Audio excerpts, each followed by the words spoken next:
Okay, I want to start things off here with earnings per share. You're often going to hear these referred to as EPS.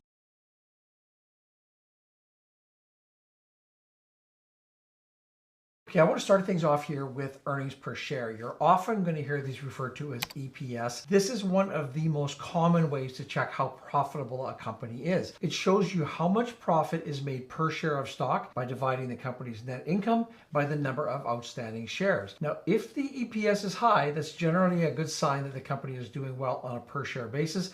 That makes investors feel pretty comfortable. I want to break it down here. Think of a pizza where the profits are the pizza, the shares are the slices. If my slice or my share gets bigger, that's a good sign the company is generating more profit per share. With a pizza, the